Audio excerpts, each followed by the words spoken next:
dihormati Bapak Agus Gunawan selaku Kepala Sekolah SD Negeri 02 dan Bapak Ibu Guru beserta karyawan SD Negeri 02 yang berbahagia. Pertama-tama, marilah kita panjatkan puja dan puji syukur kehadirat Allah Subhanahu wa Ta'ala, karena atas limpahan rahmat serta hidayahnya kita dapat berkumpul di majelis yang berbahagia ini dalam kegiatan diseminasi pemahaman dan penerapan pengalaman budaya positif. Kedua kalinya salawat serta salam tak lupa kami haturkan kejunjungan beliau Nabi Agung Muhammad Sallallahu Alaihi Wasallam. Beliaulah yang akan kita nantikan syafaatnya di hari kiamat nanti. Amin. Di sini saya selaku pembawa acara akan membacakan susunan acara pada siang hari ini. Acara yang pertama pembukaan, acara yang kedua sambutan Kepala SD Negeri 02. Acara yang ketiga, penyampaian materi oleh Ibu Astri Purwasari, SPD. Acara yang keempat, penyampaian materi oleh Ibu Istiqomah, SPD. Dan acara yang terakhir, penutup. Memasuki acara yang pertama, yaitu pembukaan, marilah kita buka kegiatan siang hari ini dengan bacaan Ummatika ala hadiyah di suratil Fatihah. A'udzu billahi minasyaitonir rajim. Bismillahirrahmanirrahim. Alhamdulillahirabbil alamin. Arrahmanir rahim. Maliki yaumiddin. Iyyaka na'budu wa iyyaka nasta'in. Ihdinas siratal mustaqim. Siratal ladzina an'amta 'alaihim ghairil maghdubi 'alaihim waladdallin. Amin. Terima kasih. Semoga dengan bacaan umur kita tadi dapat memperlancar acara kita sampai selesai. Acara yang kedua, sambutan dari Kepala Sekolah SD Negeri 02 kepada yang terhormat Bapak Agus Gunawan. Kami persilakan. Berdiri. Terima kasih bagi selaku pembawa acara. Assalamualaikum warahmatullahi wabarakatuh. Yang saya hormati Bapak Ibu Guru SD Negeri 02, juga yang saya hormati mengaji oleh Ibu Astri Purwasari SPD, yang acaranya ini nanti berjudul Diseminasi Pemahaman dan Penerapan Pengalaman Budaya Positif.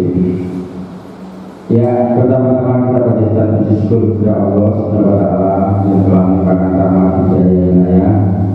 Alhamdulillah kita bisa hadir dalam acara Talabul Penggerak Diseminasi Pemahaman dan Penerapan Pengalaman Budaya Positif yang insya Allah hari ini akan dilaksanakan ya. Kami harapkan untuk calon guru penggerak angkatan 9 ini bisa menyelesaikan tugas-tugasnya, juga alur regulasinya, dan nantinya hasilnya akan lulus dengan sertifikat baik. Insya Allah nanti ke depannya juga guru yang lain menyusul Bapak Ibu. Ini alhamdulillah SD Negeri 02 sudah mempunyai 2 guru kalau guru penggerak angkatan 9 yang nanti disusul dengan angkatan 10 ya. Alhamdulillah sekali untuk SD kita. Monggo nanti dilaksanakan dengan baik dan terus semangat, semoga berjalan lancar. Demikian harapan dari kami. Terima kasih. Assalamualaikum warahmatullahi wabarakatuh.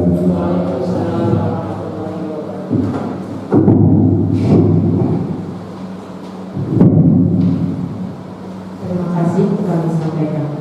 Acara yang ketiga yaitu penyampaian materi dari Ibu Astri Purwasari SPD. Pada Ibu Astri Purwasari kami.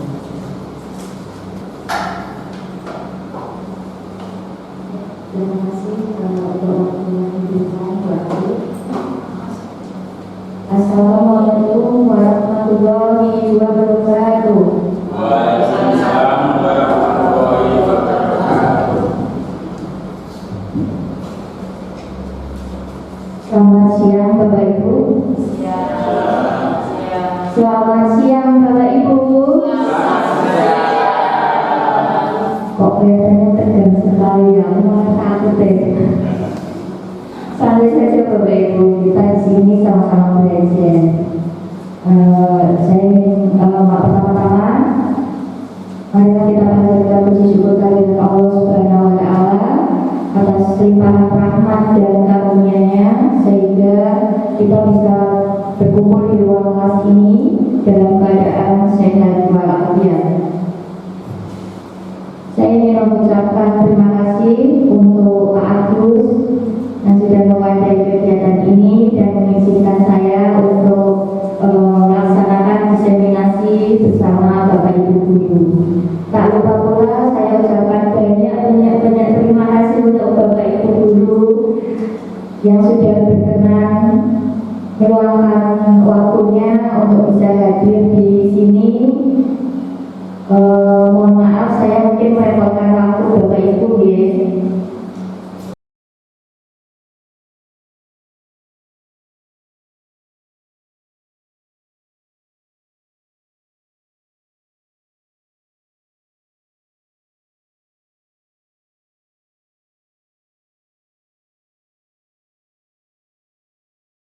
Bapak Ibu, saya mendapat tugas dari pendidikan guru penggerak untuk menularkan. Nah, diseminasi itu kan menularkan ya. Saya akan menularkan tentang budaya positif. Bapak Ibu, di sini kita sama-sama belajar, jadi bukan berarti saya yang paling bisa atau yang paling pintar. Mungkin dari apa yang nanti saya sampaikan Bapak Ibu pernah mengalaminya.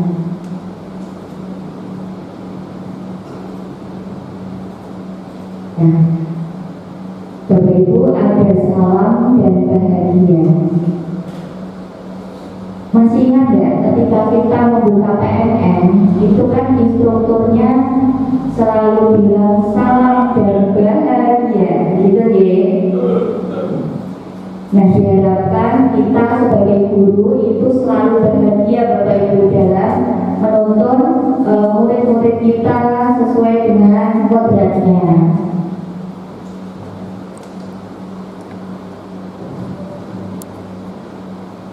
Nah, Bapak Ibu, ini adalah fasilitator saya.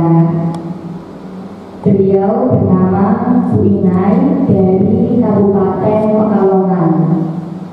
Beliau yang dengan sabarnya membimbing dan mendampingi saya lewat jalur udara Bapak Ibu, virtual account melalui ruang kolaborasi.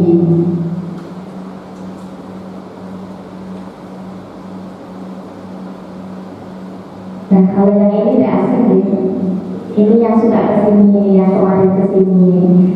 Pengajar praktik saya bernama Bu Triana, beliau dari SMP Negeri 21 Semarang, daerah Banyuwangi. Nah, beliau dengan sabar mendampingi dan membimbing saya lewat jalur darat, yaitu pendampingan individu. Nah, hari ini beliau tidak kesini karena ini tugas mandiri yang harus dilaksanakan secara mandiri, yang nanti tugasnya diupload di YouTube dan PNN.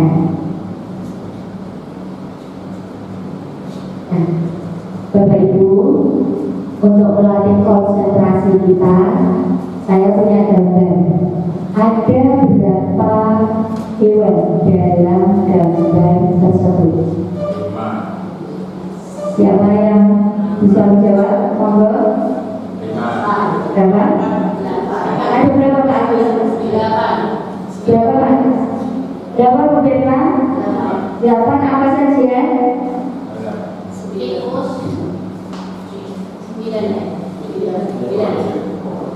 9 apa saja Bu Birna? 9. Dari kecil dulu. Ya. Tikus. Ini. Iya. Ya. Kucing. Ini. Anjing. Kemudian kuda. Lalu. Kuda. Ya. Keledai. Keledai. Keledai. Atasnya kurang-kurang. Ini ya. Iya. Nah, ada lagi yang lain? Gajah. Gajah. Apa lagi? Ikan hiu ada apa itu? Ini apa ini? Ikan hiu, buaya, Buaya. Lalu? Ya, ikan kecil. Ada lagi? ular, Ular mana Pak? Ular. Ekornya gajah ular. Ular. Ada lagi? Kita cek ya. Nah, ini dia. Ternyata banyak sekali Bapak Ibu. Nah, sudah mulai fokus ya, dan nggak kerja lagi ya. Ternyata ada penyu, ada nyamuk, ada ikan, ada ayam, kepala burung. nyamuk mana nyamuk? Ini Pak nyamuknya. Gambarnya nyamuk ada. Ada ini Pak, nyamuknya kecepit di sini.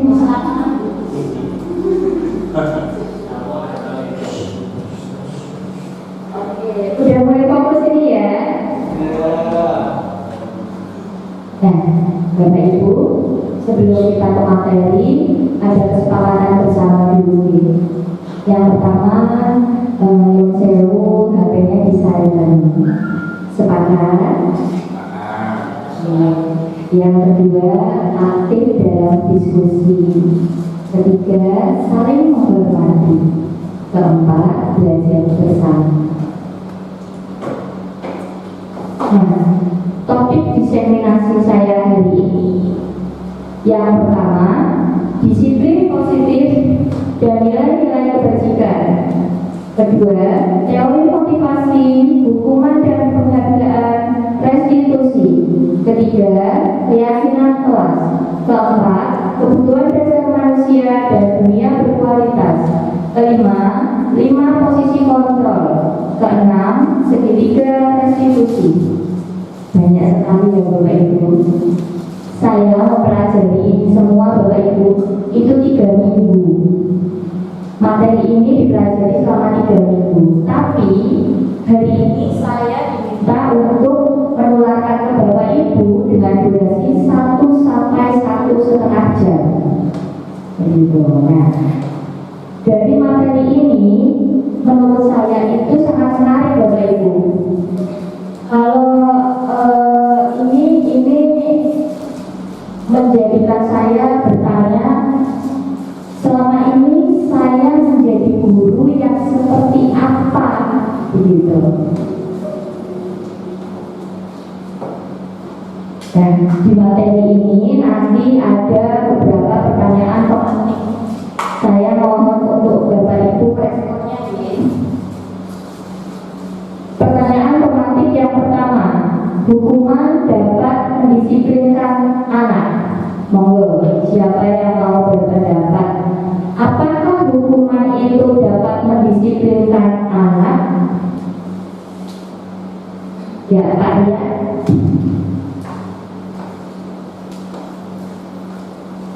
Monggo ya. Apakah menurut kalian hukuman bisa mendisiplinkan anak?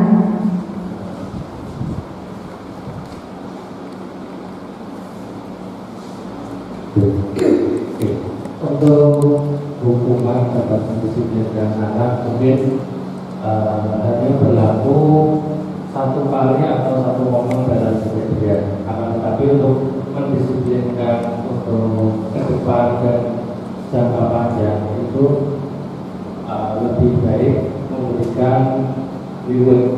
Jadi memotivasi untuk semua siswa atau semua anak untuk melakukan pendisiplinan, karena reward ini kan pemberiannya bisa di akhir semester atau akhir tahun ajaran, sehingga kedisiplinan itu bisa diterapkan setiap hari, karena mereka merasa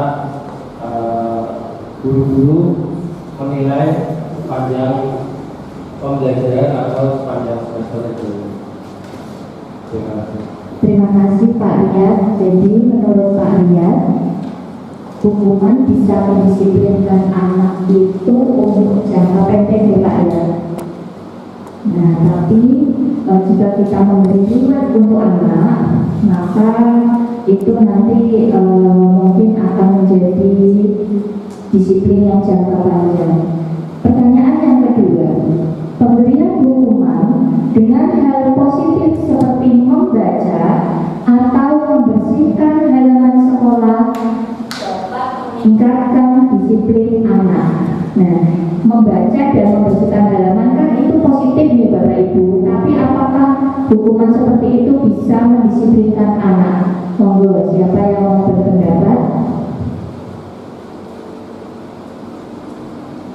Bu Alim mungkin.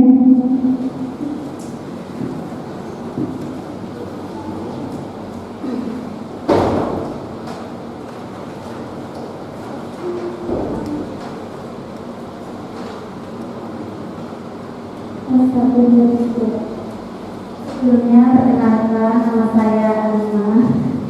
Yang kelas tuh, Saya akan mencoba memberikan pendapat untuk pertanyaan yang kedua tentang pemberian hukuman, disiplin, pemberian hukuman dengan membaca hal positif seperti membaca atau membersihkan halaman. oh ya, kalau menurut pendapat saya, jenis hukuman walaupun itu bentuknya positif atau negatif, kalau anak misal melakukan kesalahan, kalau misal satu kelas kan bisa kita nasihati bersama.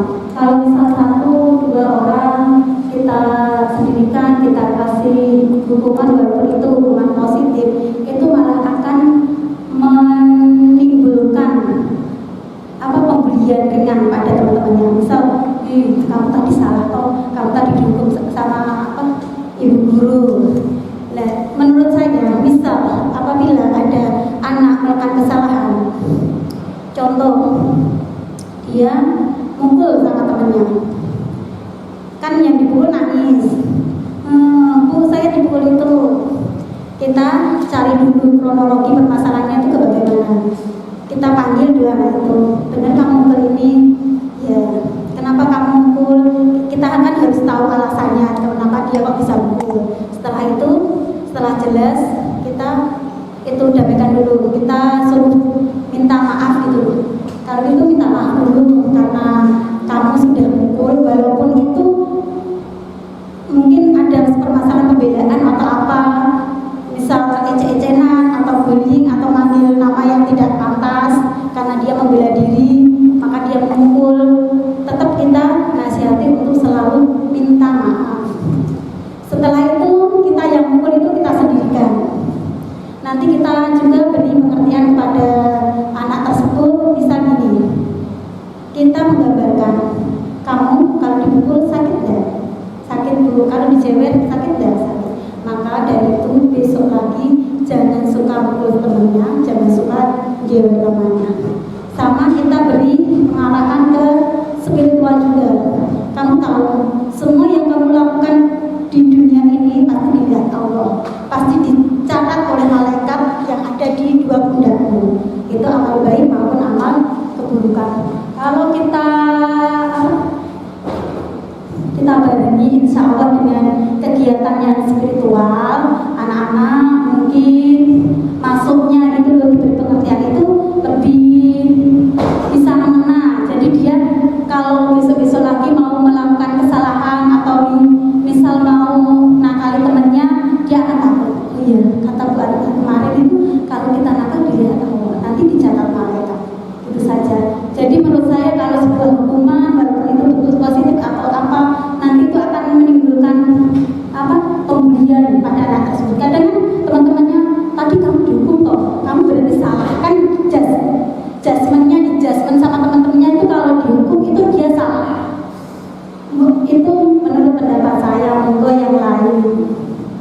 Ya, terima kasih Bu Alima. Jadi menurut saya Bu Alima, dan jawaban dari nomor 2 itu hukuman dalam bentuk positif ataupun negatif tetap kurang baik ya, Bu Ibu. Ya. Ada yang mau berpendapat? Monggo Pak Agus. Terima kasih Bu Astri dan Bu Alima. Mungkin saya menggarisbawahi bahwa hukuman itu saja disesuaikan dengan tahapan umur fase anak, tapi berlandaskan kasih sayang, tidak dengan kekerasan fisik.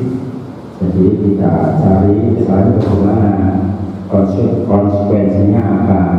Jadi kita memberi hukuman dan berdasarkan kasih sayang dan tidak kekerasan fisik, itu yang nanti menimbulkan anak jadi tahu seperti tadi yang dikatakan Bu Alima, ada kata-kata minta maaf, itu juga suatu bentukan namanya ilmu bagi anak yang belum pernah mengalami.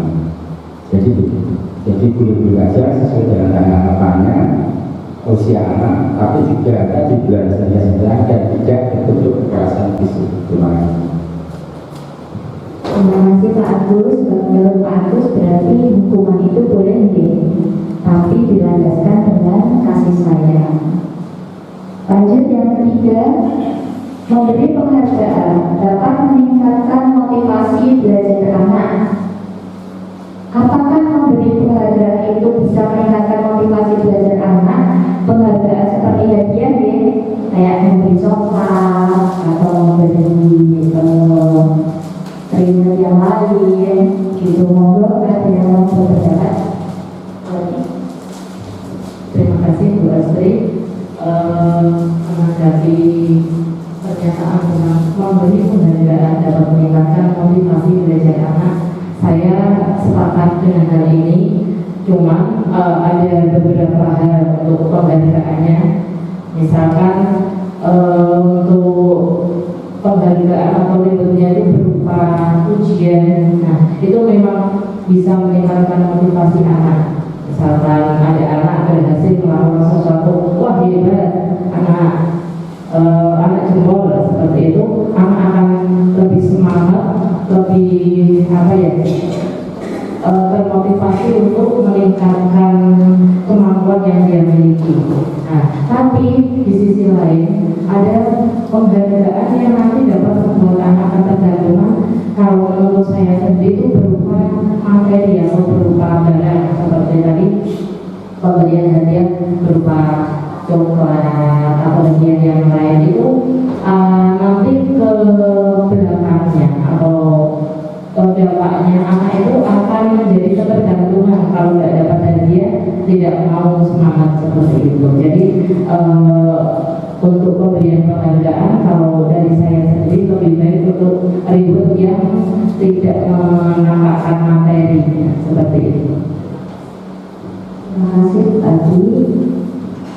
Nomor 3, jawaban dari Bu Adi berarti boleh, tapi dalam bentuk ujian, begitu. Kalau penghargaan itu dalam bentuk barang, mungkin nanti akan membuat anak menjadi ketergantungan gitu ya. Bapak Ibu, pertanyaannya kita simpan dulu ya. Nanti setelah materi selesai, Bapak Ibu bisa bisa mencerna bahwa oh jawaban tadi ternyata seperti ini gitu. Ini kita simpan dulu, kita lanjut ke materi. Apa itu hukuman dan penghargaan? Nah, saya akan bermain game dengan Bapak Ibu, bermain kepala tangan. Saya minta 2 orang maju ke depan ya, untuk bermain game. Monggo Bu Berta dan Pak Heri bisa maju ke depan. Kasih tepuk tangan dulu buat Bu Berta dan Pak Heri.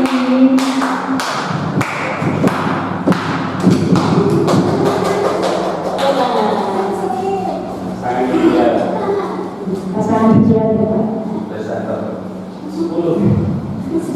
Nah Bapak Ibu, jadi gamenya seperti ini. Pak Heri itu memiliki sesuatu yang berharga di tangannya. Dalam genggaman tangan Pak Heri itu punya sesuatu di dalam sini.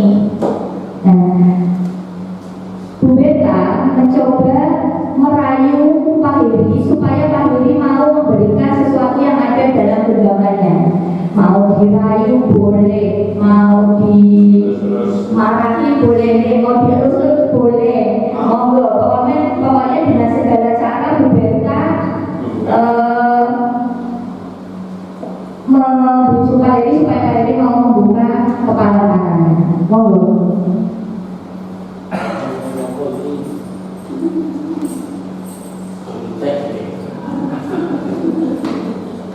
Monggo diapakan Bu Berta, mau dirayu, monggo, mau dimarahin atau mau di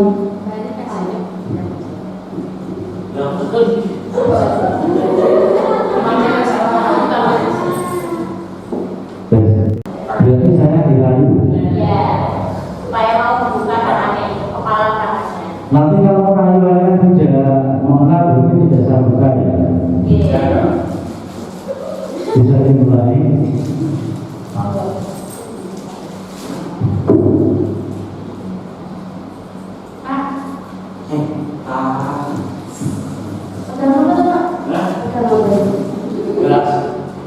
Rahasia itu ya. Aku bayangin tahu, Pak. Kasih waktu dulu. Pak, kita kasih uang, Pak. Kasih berapa? 1.000. Seribu dapat apa? 2000 dapat sampai 2 nggak mau. Dan minta apa tuh, Pak? Aku nangis loh, Pak, lagu kayak Pak. Enak minta apa? Pak, aku nangis loh. Nangis loh. Nangis dulu Pak. Betul, Pak. Aku nangis loh, Pak. Keras suami loh, Pak. Keras loh, Pak. Pak, ayo. Kasih senyuman aja. Kasih senyuman. Tak paksa loh, Pak. Tak paksa loh. Saya malah suka dipaksa loh. Tak paksa loh, Pak. Takut loh, Pak. Takut. Pak. Stop. Jadi. Apa? Bakso? Atau madu? Kasihkan aku saya. Mau udah berbeda. Mau udah berbeda. Apa? Mau udah mau. Ya mau ada suka Ajajakin nggak mau, aku nangis nggak boleh. Terus kamu tak dicium aja ya. ini di hal ngomong nggak boleh. Boleh nggak apa-apa.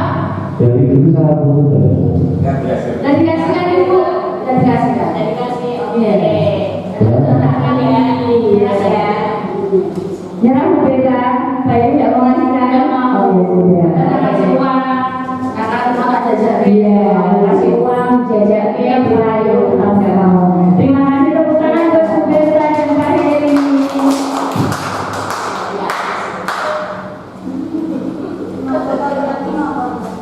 Iya, Bapak Ibu.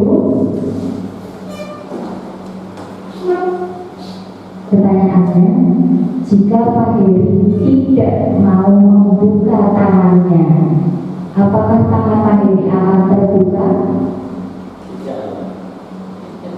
Tidak ada Pak. Iya. Iya.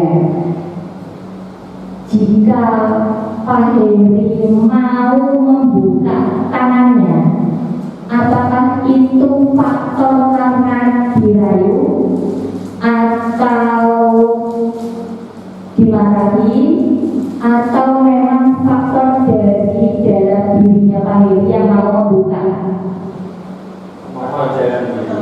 Yang mana? Faktor dari dalam dirinya Pak Heri. Iya betul. Sama dengan murid kita berarti Bapak Ibu. Nah, ketika murid patuh dengan kita, itu sebenarnya tuh hanya ilusi kita saja Bapak Ibu ini. Murid patuh dengan aturan kita itu sebenarnya hanya ilusi saja, seakan-akan guru itu mengontrol murid. Gitu. Nah, yang kedua, ilusi bahwa semua penguatan positif, efektif dan bermanfaat. Seperti tadi Bu Aki bilang memberikan coklat. Nah, ini termasuk penguatan positif, efektif dan bermanfaat. Seakan-akan mereka itu mau patuh dengan kita. Lalu yang ketiga, ilusi bahwa kritik dan membuat orang merasa bersalah mampu menguatkan karakter. Ada yang terlambat. Nah, itu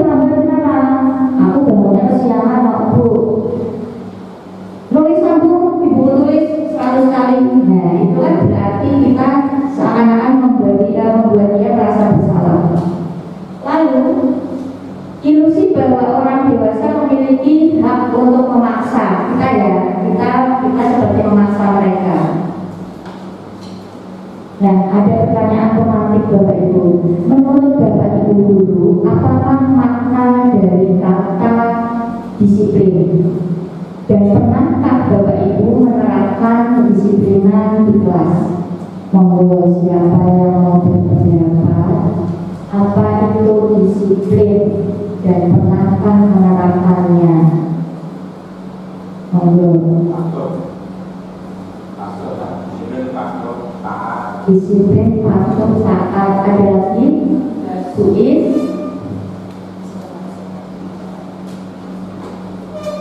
Ya, terima kasih Bu Astri.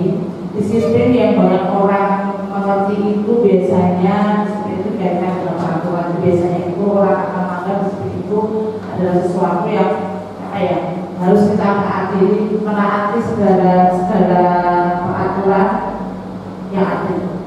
Jadi seperti contoh yang sangat dalam bagus, patuh dengan peraturan dalam waktu mengesahkan. Itu yang biasanya orang mengerti. Jadi pernah nggak menerapkan kedisiplinan di kelas? Ya, Pernah. ya. Ya. Baik, terima kasih Bu Is atas jawabannya. Kita pelajari apa itu sebenarnya disiplin ya. Nah, makna disiplin berasal dari kata disiplina yang memiliki arti belajar. Disiplin diri membuat orang menggali potensinya menuju sebuah tujuan apa yang dia hargai. Namun, dalam budaya kita, makna disiplin telah berubah menjadi sesuatu yang dilakukan seseorang. Berarti kan kita sesuatu yang dilakukan seseorang berarti guru pada orang lain, berarti murid, untuk mendapatkan kepatuhan. Dengan menghubungkan kata disiplin dengan ketidaknyamanan, bukan dengan apa yang kita hargai atau pencapaian suatu tujuan mulia. Nah, di dalam disiplin itu terdapat nilai-nilai kebajikan. Menurut Dr. William Fraser, nilai-nilai kebajikan adalah sifat-sifat positif manusia yang merupakan tujuan mulia yang ingin dicapai setiap individu. Nilai-nilai tersebut bersifat universal dan lintas suku bangsa, agama, bahasa, maupun latar belakang. Setiap perilaku atau perbuatan memiliki suatu tujuan.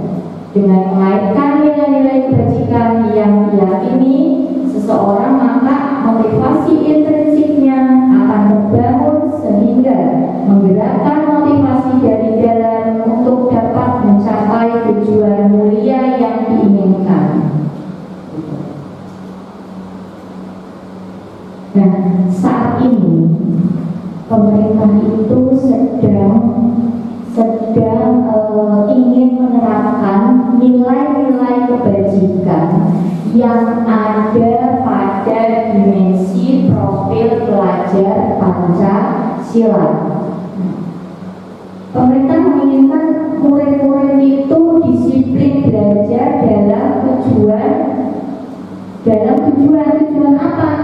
Tujuan untuk mendapatkan nilai-nilai kebajikan. Nilai-nilai kebajikan apa? Nilai-nilai kebajikan yang ada dalam profil pelajar Pancasila ini. Nah, mungkin untuk guru kelas 1, 2, 4, dan 5 mungkin hafal ya dimensi profil pelajar Pancasila apa Bapak Ibu? Kita nyanyi sebentar yuk, pelajar Pancasila masih hafal ya? Yuk.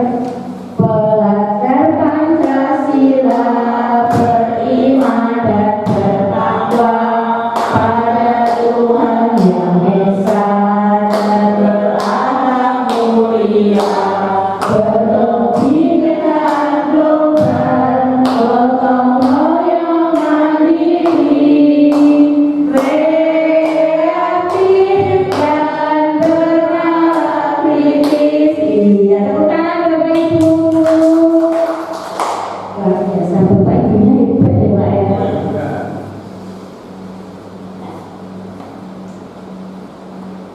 Ada pertanyaan otomatis Bapak Ibu.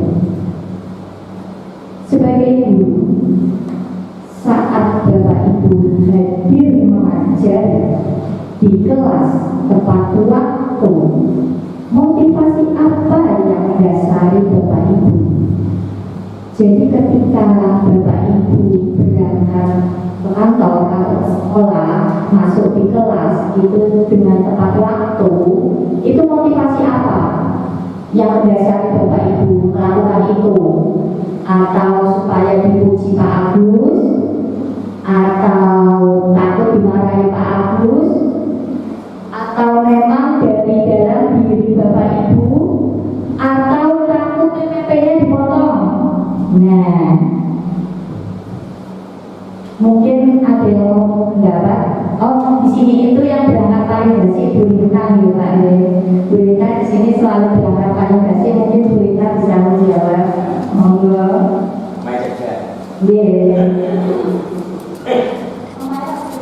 Terima kasih Bu Astri telah memberikan waktu. Memang setiap hari saya berangkat pagi. Tujuan saya untuk memberikan contoh kepada anak-anak kita. Mereka ada dua contoh: tidak terlambat berangkat ke sekolah, kemudian anak-anak juga membiasakan diri bangun lebih pagi.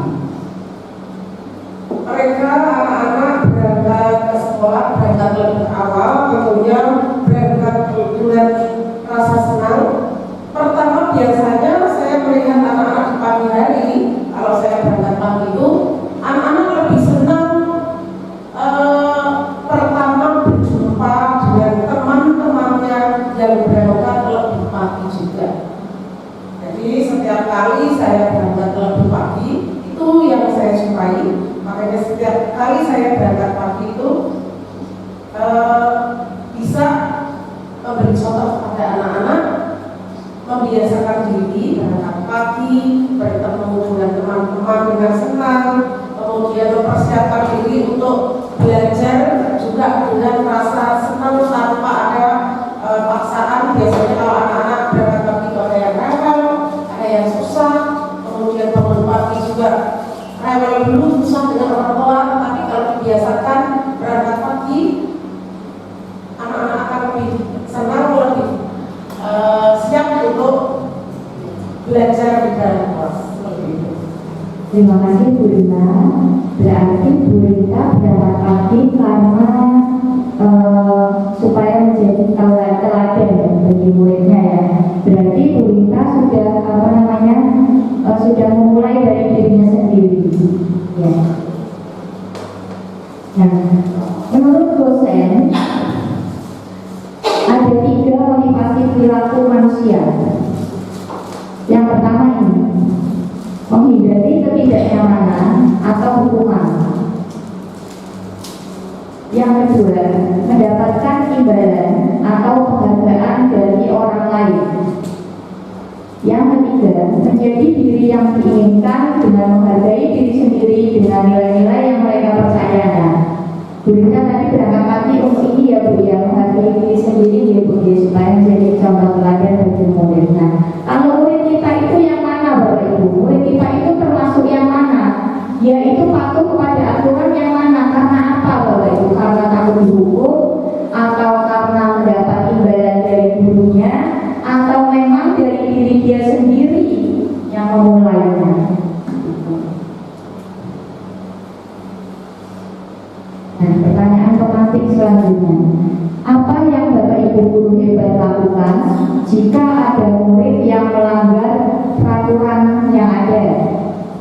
Hukuman atau konsekuensi atau restitusi? Nah, ini restitusi kata asing ya bagi Bapak Ibu.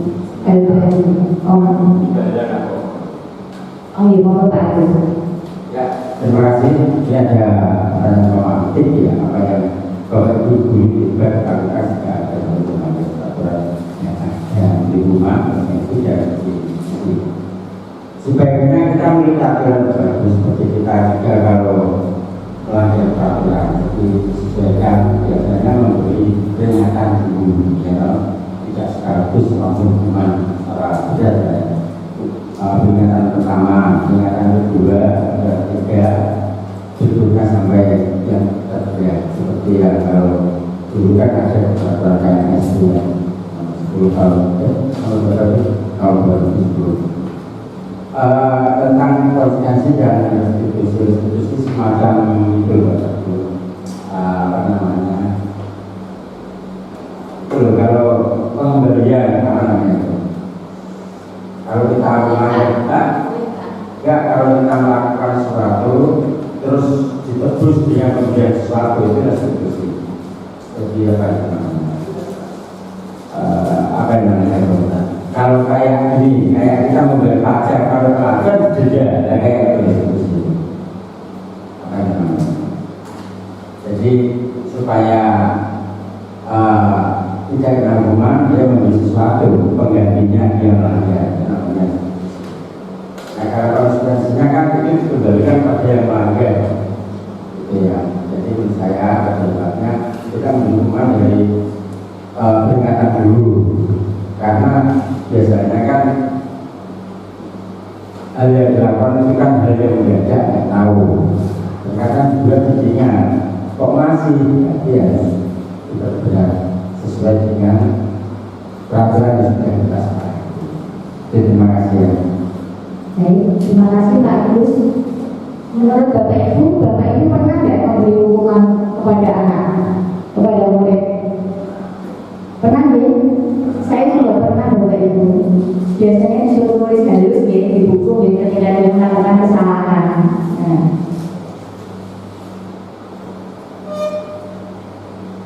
Kita pelajari perbedaan hukuman dan konsekuensi Bapak Ibu. Ini perbedaan hukuman dan konsekuensi. Hukuman itu sesuatu yang menyakitkan,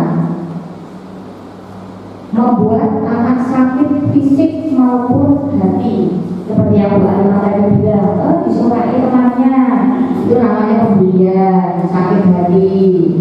Anak membenci kedisiplinan. Nah, upacara ada yang tidak pakai topi, tidak pakai dasi, dari sini sendirikan. Nah, dia akan membenci upacara, dia akan membenci kedisiplinan. Paksaan, mendorong anak menyakiti diri sendiri. Wah, ojo-ojo aku nanti masuk kelas disuarain dari temanku. Aku malu toh. Biasanya anak seperti itu. Konsep diri yang buruk. Anak belajar untuk menyembunyikan kesalahan.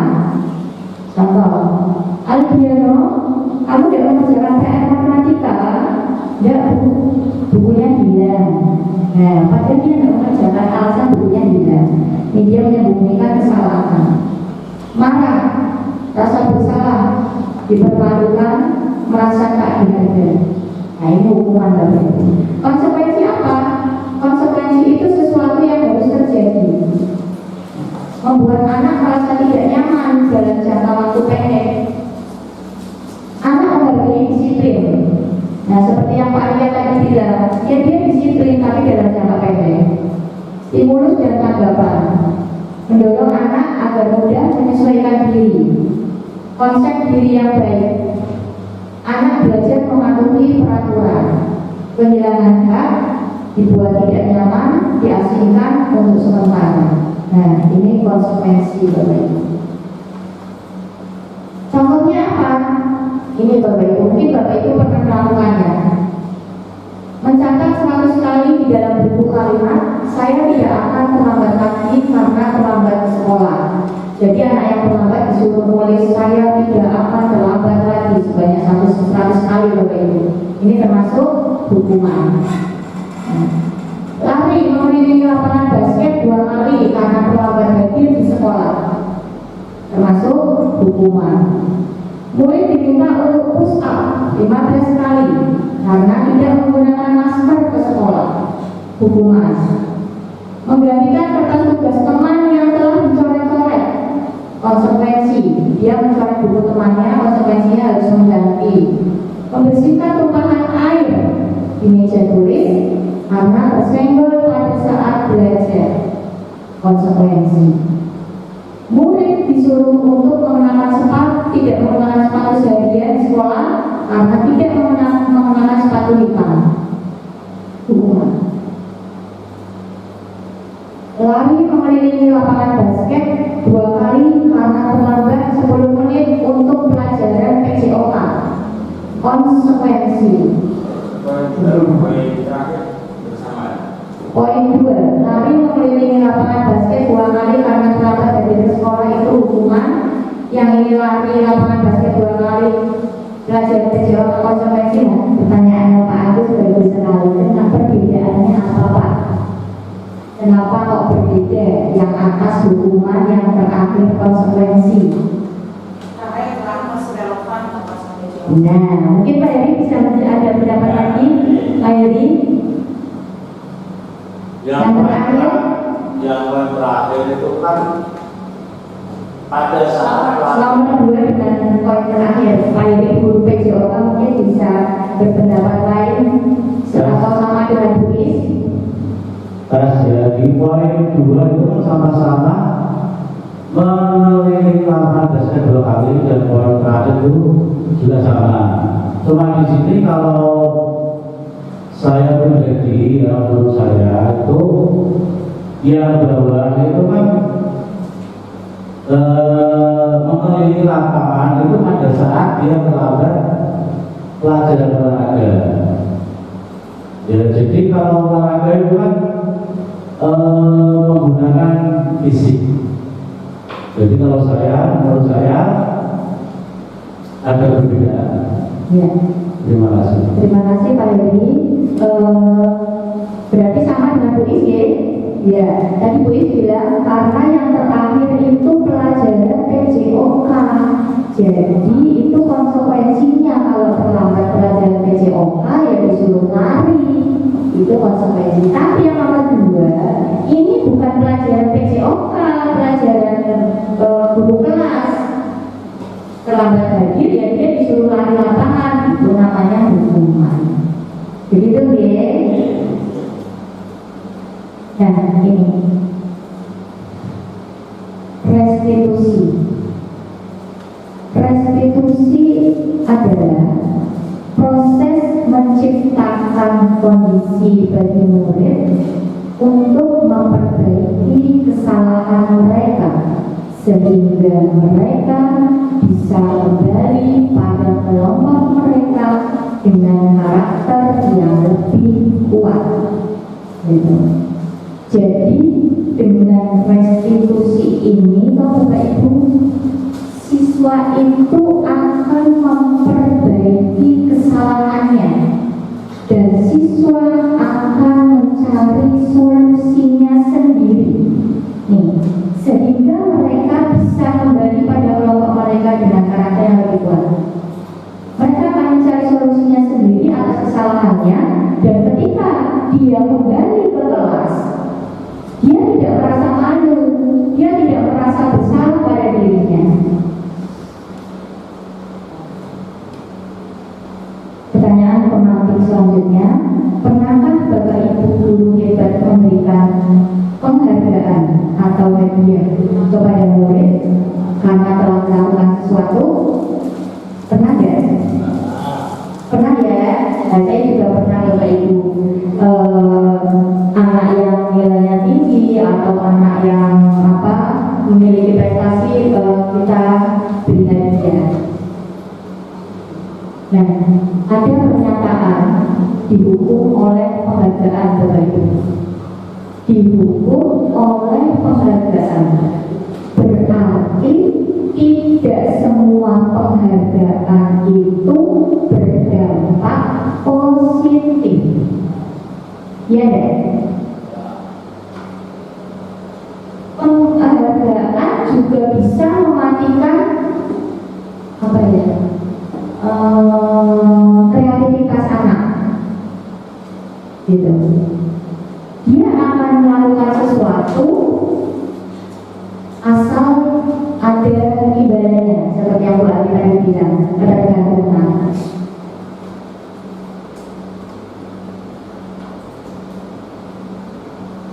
Nah, ini Bapak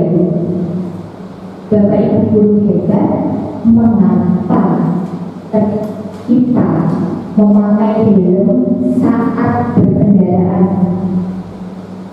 Apa takut dibilang polisi atau untuk keselamatan kita? Monggo, siapa yang mau berpendapat? pakai helm ketika naik motor itu supaya tidak ditilang polisi atau memang untuk keselamatan diri membawa? Untuk keselamatan diri.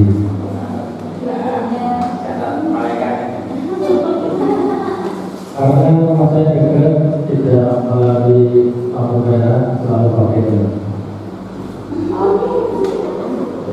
Begitu ya. Berarti Pak ya, biar hukumannya bisa tetap pakai helm karena iya, karena Pak Rian yang pertama sadar hukum dan Pak Rian melindungi kepalanya demi keselamatan. Iya. Sadar dengan istri yang menanti di rumah gitu. Nah, berarti Pak Rian sebenarnya Pak Rian itu sudah memiliki satu keyakinan. Apa keyakinannya? Bahwa yang namanya orang naik motor itu ya harus pakai helm. Kalau nggak pakai helm nanti berbahaya demi keselamatan kita. Itu yang nilai-nilai keyakinannya Pak Rian. Nah, ini ada lingkaran besar dan lingkaran kecil Bapak Ibu. Di tiap lingkarannya itu berbeda. Judul diseminasi saya itu hari ini kan budaya positif. Nah, budaya positif itu berawal dari peraturan kelas. Ini Bapak Ibu lingkaran yang warna ungu. Berawal dari peraturan kelas. Peraturan kelas itu yang membuat kan sekolah, ya kan? Peraturan kelas yang membuat sekolah. Dari peraturan kelas ini kita ubah menjadi keyakinan. Yang warna hijau ini Bapak Ibu. Dari peraturan kelas diubah menjadi keyakinan. Keyakinan kelas. Gitu. Keyakinan kelas yang membuat adalah nah, betul Bu Ismu, guru dan siswa ya. Guru yang mendampingi, yang siswa yang memunculkan ide keyakinan kelasnya itu. Kenapa kok murid yang membuat keyakinan kelasnya? Supaya apa? Supaya ketika dia membuat peraturan sendiri, Bu, peraturannya jangan buang sampah sembarangan. Berarti kan dia yang membuat, ya dia yang harus melakukannya, dia yang harus memulainya. Karena dia membuat sendiri peraturan itu. Nah, ini keyakinan kelas. Keyakinan kelas itu tidak perlu banyak-banyak Bapak Ibu, hanya 3 sampai 7 kalimat.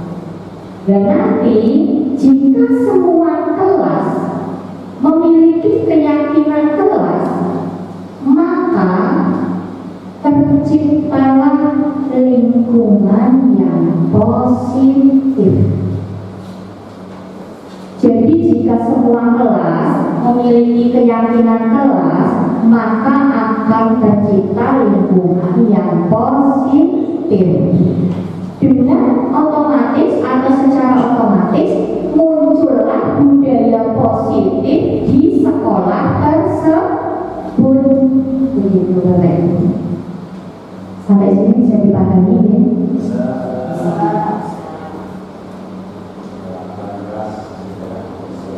Nah, jagalah kebersihan. Apalagi Pak namanya?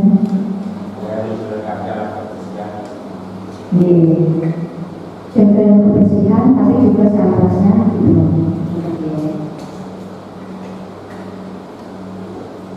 nah, pembentukan keyakinan kelas. Bapak Ibu guru kelas apakah sudah membuat keyakinan kelas di kelasnya masing-masing? Belum. Baik. Mudah-mudahan selanjutnya nanti bisa dibuat ya. Nah, keyakinan kelas bersifat abstrak daripada peraturan. yang lebih rinci dan konkret.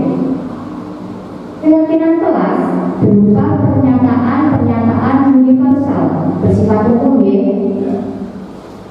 Pernyataan keyakinan kelas senantiasa dibuat dalam bentuk positif. Tadi, jangan buang sampah sembarangan. Kata jangan itu kan negatif ya.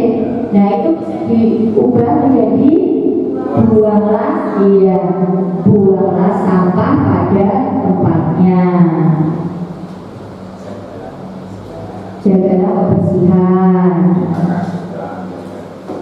Terima kasih telah menjaga kebersihan. Diubah menjadi kalimat positif. Selanjutnya, keyakinan kelas hendaknya tidak terlalu banyak sehingga mudah diingat dan dipahami oleh siswa.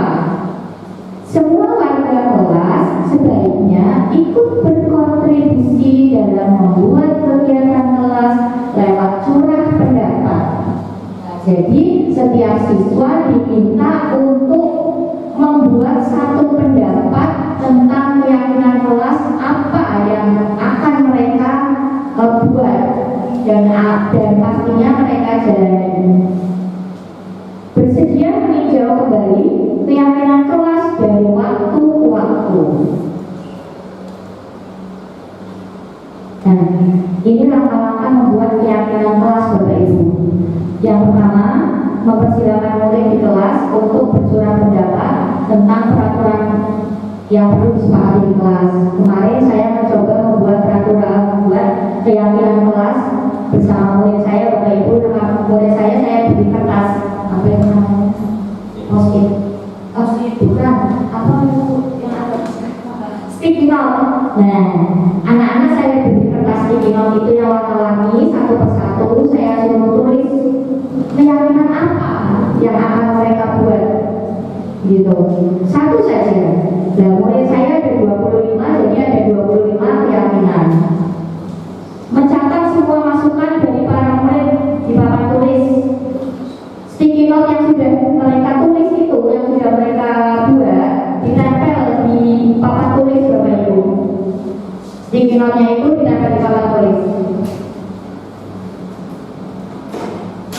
Nah, ini. Selanjutnya, keyakinan kelas sesuai prosedur pembentukan keyakinan kelas diganti dari kalimat negatif menjadi positif, seperti yang Pak Agus tadi sampaikan. Nih. Tinjau kembali daftar curah pendapat yang sudah dicatat. Tinjau ulang keyakinan kelas secara bersama-sama. Nah, ini kemarin saya mencoba membuat keyakinan kelas bersama anak-anak.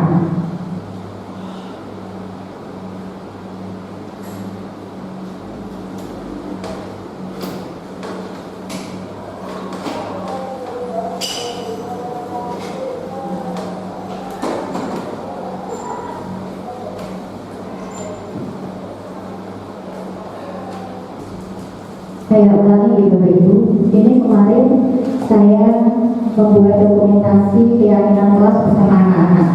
Jadi anak-anak saya beri kertas sticky note seperti ini, mereka menuliskan masing-masing. Ketika sudah selesai menuliskan, saya minta anak untuk maju menempel, gitu. Lalu kita kelompokkan kalimat-kalimat yang serupa.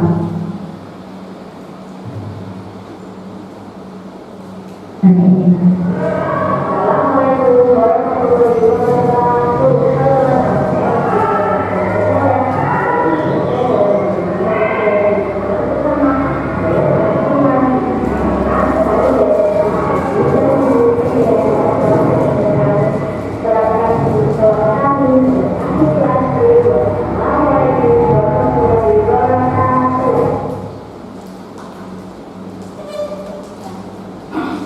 Selanjutnya ini Bapak Ibu, sebenarnya murid tidak mematuhi peraturan itu karena ada kebutuhan dasar yang tidak terpenuhi. Bapak Ibu masih semangat ya?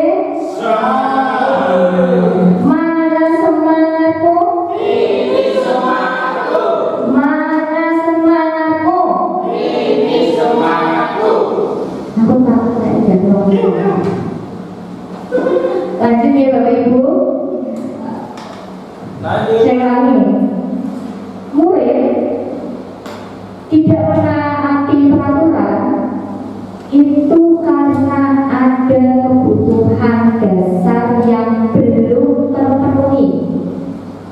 Kebutuhan dasar manusia itu ada 5 Bapak Ibu yang dibicarakan ini Bapak Ibu. Nah, yang pertama bertahan hidup. Yang kedua merasa diterima. Ketiga kebebasan. Keempat kesenangan. Kelima penguasaan. Nah, yang pertama bertahan hidup. Manusia itu kan memang harus bertahan hidup ya, dengan mencukupi kebutuhan apa itu kelas atau kelas muda, kebutuhan primer. Nah, manusia bertahan hidup dengan kebutuhan primer. Merasa diterima. Nah, Bapak Ibu, jika di kelas ada anak yang suka rame sendiri, itu berarti masuk kebutuhan yang mana? Suka rame sendiri.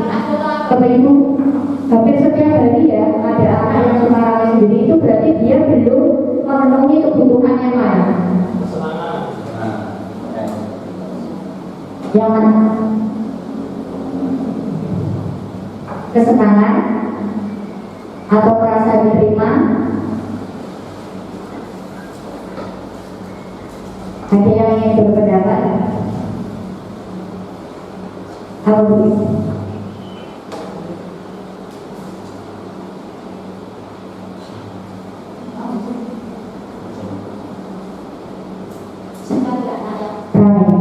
Jika ada yang ramai sendiri itu sebenarnya bisa dari berbagai panjang yang buat sendiri. Karena misal si anak seperti ini, ramai bios, jadi bisa masuk ke kategori buta kesenangan. Maka dia dengan apa ya? Dengan dia ramai terus dia dengan temannya, dia merasa senang, happy. Dia sudah memenuhi kebutuhan kesenangan. Bisa juga kebebasan. Artinya apa? Ketika Bapak Ibu guru mengajar, dia itu merasa harus memperhatikan guru, harus doa. Tapi ketika dia ramai, dia punya kebebasan. Dengan cara seperti itu dia mengaplikasikan kebutuhan kebebasannya dengan cara kami sendiri, atau tidak dekat guru. Bisa juga kebebasan diterima. Rasa kasih sayang diterima. Karena apa? Ketika dia kumpul dengan temannya kok menyambut dia, artinya dia sudah menentukan tapi kalau dia mau masuk temannya ngobrol, karena nggak mau, berarti dia belum menentukan diterima. Kalau saya itu ada 3 kebutuhan yang dia perlukan. Tergantung jenis ramai apanya dulu ya Bu istrinya. Ada lagi anak yang suka caper, cari perhatian sama temannya, sama gurunya. Itu masuk mana Bapak Ibu? Caper, merasa diterima. Dia itu pengen diterima sama teman-temannya dengan cara apa? Dia punya cara sendiri. Caper itulah yang dia lakukan. Nah, lalu selanjutnya ada pertanyaan pemantik.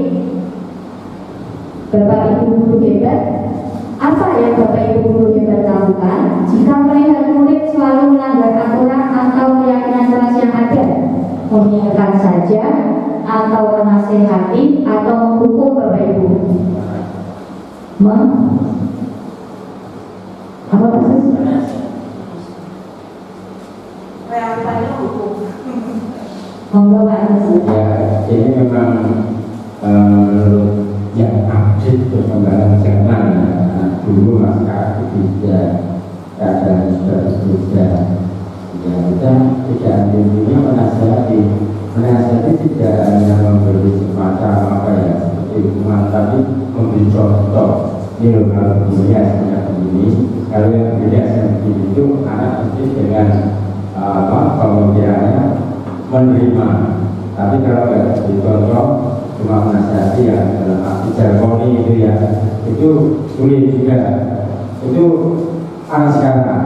Kalau anak zaman sosial tidak lagi rumah, kalau rumah dia patuh taat. Tapi itu sudah menjadi kebiasaan. Tapi karena perkembangan zaman kita harus menasihati dengan contoh. Contoh-contohnya ya disesuaikan dengan usianya tadi. Tidak contoh anak kecil kasih contoh orang tua ya mungkin ya sesuai pasti-pastinya yang selama ini sudah dengan tadi pastinya ini tentunya ini. Jadi kita sudah mempunyai apa itu namanya batasan-batasan. Terima kasih. Terima kasih Pak Gus.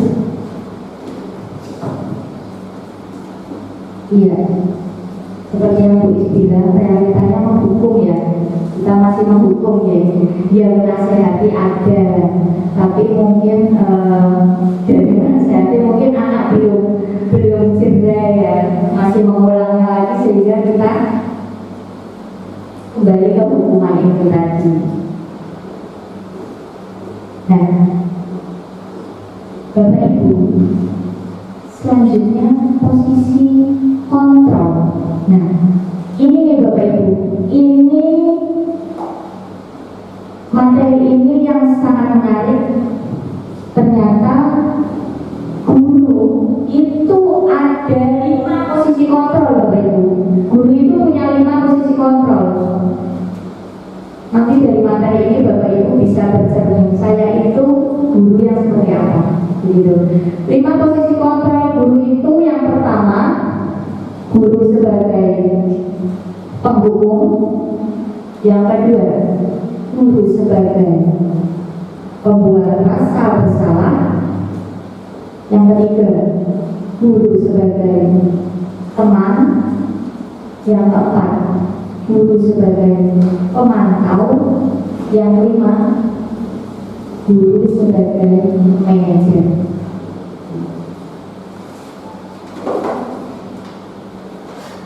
Nah, ini ada video Bapak Ibu dari masing-masing 5 kontrol itu.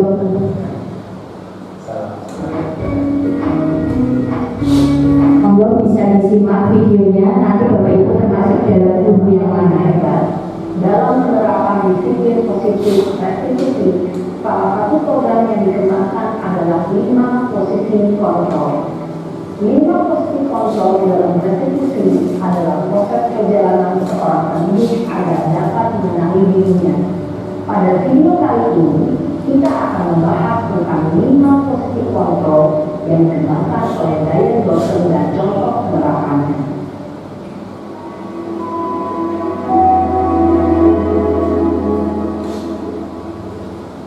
Lima posisi kontrol itu adalah 1. Posisi penghukum.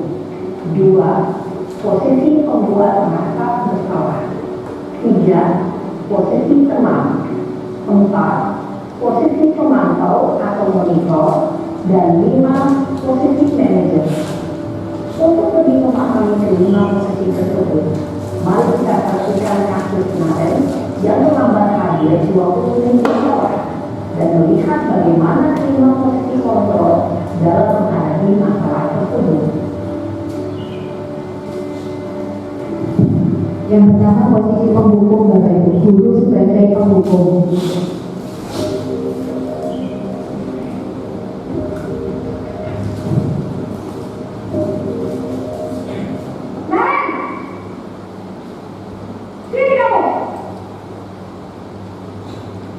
Selamat pagi Bu.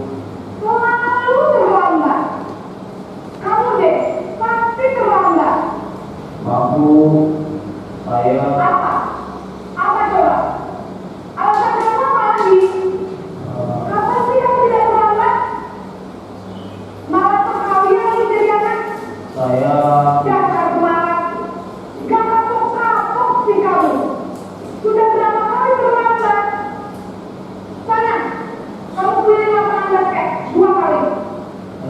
saya harus ke lapangan basket Bu?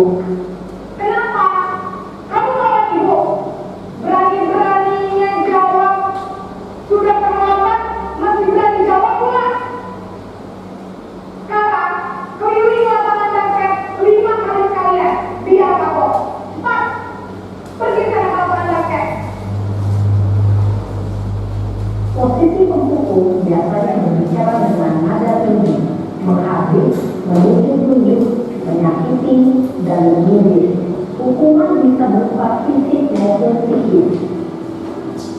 Ibu dan bapak guru hebat, Dampak yang terjadi pada murid ketika guru berada pada posisi pemukul adalah murid cenderung akan memberontak, bahkan menyimpan dendam.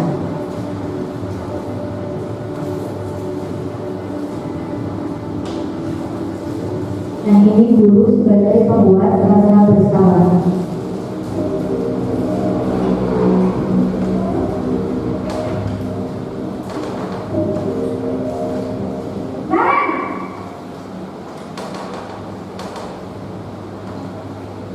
Apa Ibu? Naren, kamu kenapa terlambat lagi, nak? Ya Tuhan, Naren, kamu tenang ya bikin buku saya. Kalau kamu terlambat lagi, nanti ibu yang terlambat kepala sekolah, nak. Disangka ibu tidak bisa membina kamu. Duh, gimana ini? Maaf Bu. Gusti Naren, kamu suka ya kalau ibu terburuk kepala sekolah? Terus, sekarang ibu harus tulis apa ini buku absen? Ini kamu sudah sering terlambat loh. Ibu harus apa coba? Maaf Bu. Maaf sekali. Ya sudah, lain kali jangan bikin ibu susah lagi ya nak ya. Ibu tidak akan apa lagi kalau kamu gini terus. Bisa jantungan kalau ibu terburuk kepala sekolah. Sekarang cepat, kelas. Maaf ya Bu. Maaf sekali. Posisi pembuat rasa bersalah berbicara dengan nada tenang, cenderung lembut. Namun kata-kata yang diutarakan membuat murid merasa menjadi orang yang gagal, memandang buruk dirinya sendiri, merasa tidak berharga, dan tidak sanggup membahagiakan orang lain. Ketika guru mengambil posisi pembuat rasa bersalah, murid akan menganggap dirinya yang bersalah dan ia akan menyimpan emosi negatif tersebut di dalam dirinya.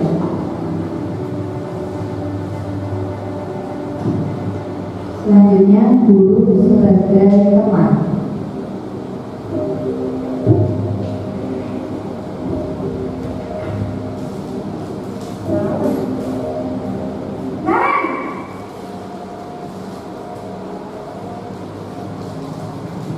Selamat pagi Bu.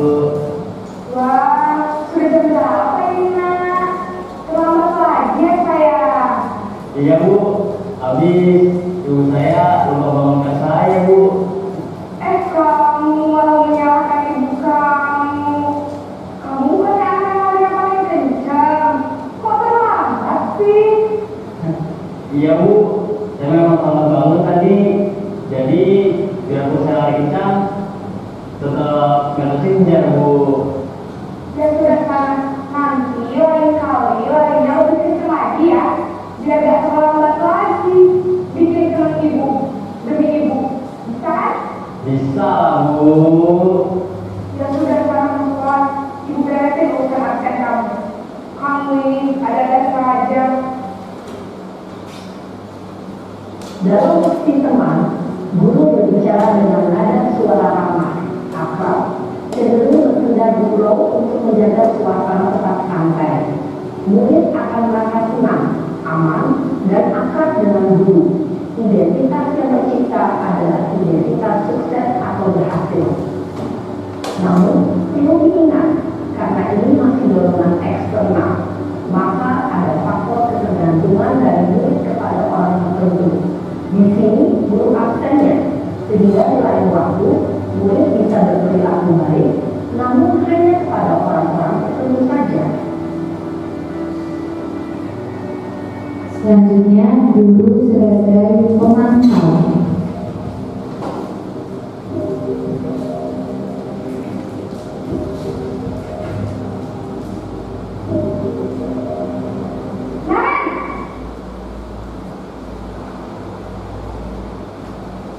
Selamat pagi Bu.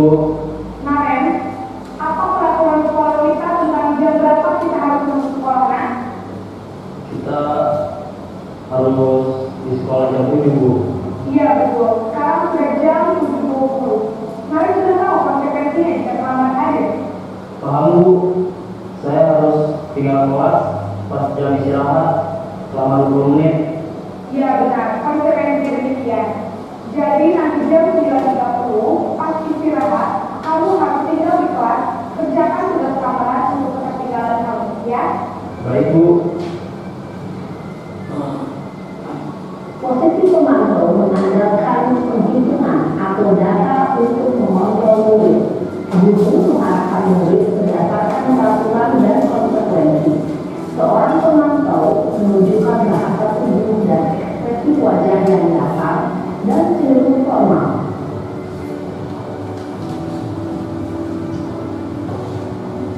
Nah, guru sebagai manajer.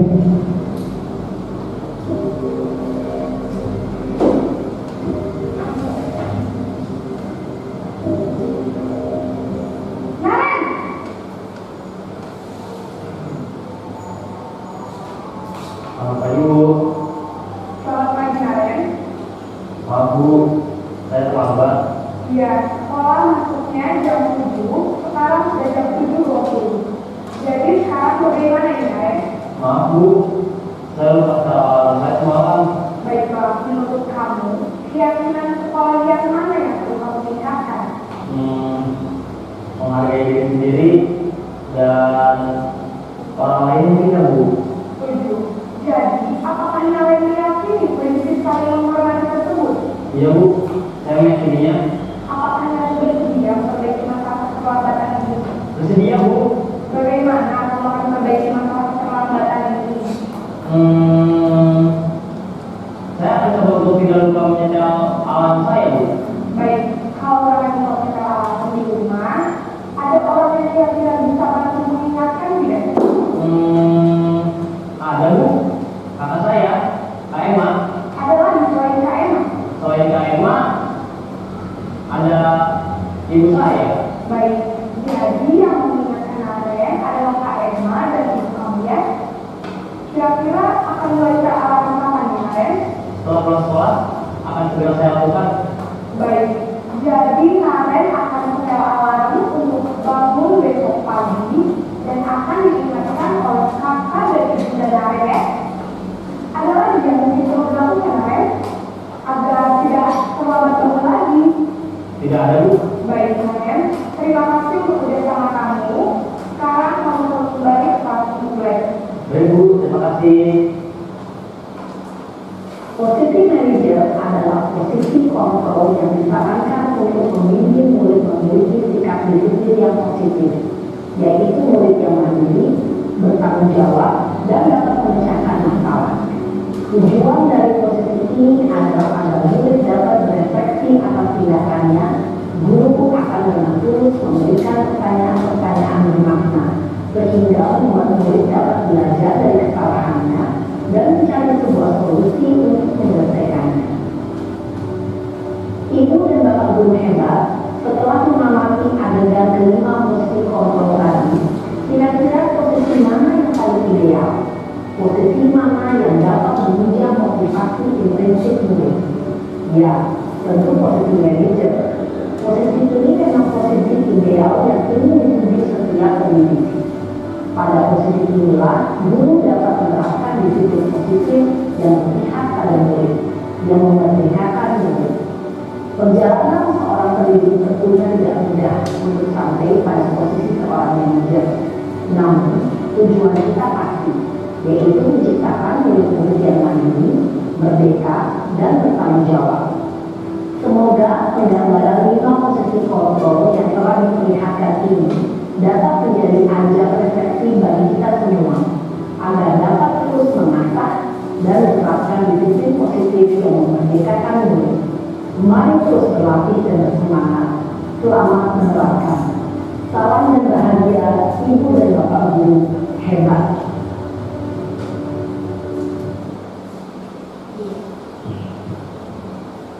Baik, itu tadi video 5 posisi kontrol diri. Nah, menurut Bapak Ibu, yang cocok untuk kita sebagai guru yang mana? Sebagai manajer. Karena kita sebagai manajer itu bisa memperbaiki kesalahan murid gitu ya. Nah, ketika kita berada di posisi manajer, berarti kita melakukan segitiga restitusi Bapak Ibu. Jika guru berada di posisi manajer, dia akan melakukan segitiga restitusi. Dari segitiga restitusi ini, anak bisa memperbaiki kesalahannya dan mencari solusinya sendiri. Gitu. Yang pertama apa? Ini Bapak Ibu, menstabilkan identitas. Yang kedua, validasi tindakan yang salah. Ketiga, menanyakan keyakinan. Nah, menstabilkan identitas membuat anak yang merasa gagal karena berbuat salah menjadi positif terhadap dirinya, gitu. Segitiga restitusi itu bagaimana langkahnya? Ketika anak membuat kesalahan, dia kita panggil secara empat mata berdua. Di ruangan hanya ada guru dan anak yang merasa bersalah, anak yang melakukan kesalahan itu, gitu. Lalu apa yang dilakukan guru ketika bersama murid yang melakukan kesalahan ini, Bapak Ibu? Wah, ini yang pertama, menstabilkan identitas. Kita tanya kesalahan apa yang sudah dia buat. Lalu validasi kesalahan. Ini validasi kesalahan. Kita bertanya kepada siswa, dari kesalahan yang dia buat itu kira-kira baik atau tidak, gitu. Yang ketiga, menanyakan keyakinan. Adakah keyakinan kelas yang dia langgar? Jika dia menjawab iya, bisa disebutkan keyakinan kelas yang sudah dia langgar. Dan kita mencari solusi bersama-sama supaya dia tidak melakukan kesalahannya lagi.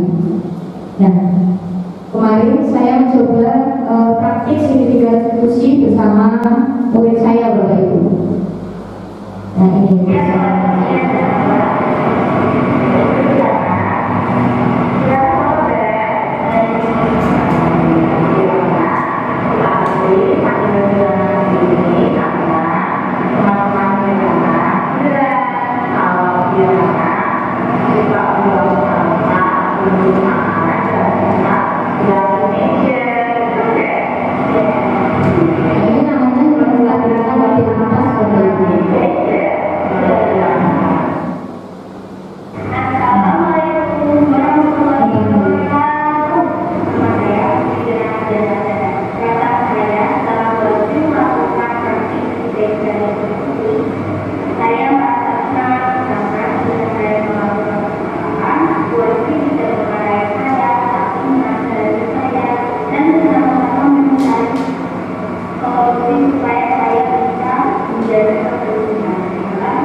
begitu materi yang bisa saya sampaikan.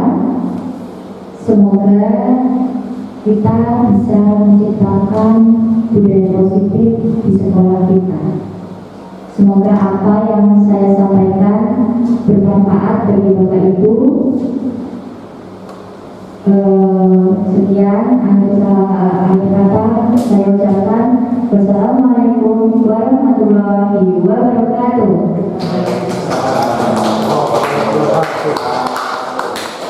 Oh ya Bapak Ibu, saya mau menginfokan pembukaan pendaftaran calon guru penggerak angkatan 11 sudah dibuka. Monggo bila ada yang berminat bisa dibuka di PKB-nya. Nanti di sana bisa diisi isainya untuk pembukaan calon guru penggerak angkatan 11 sudah dibuka. Gitu ya.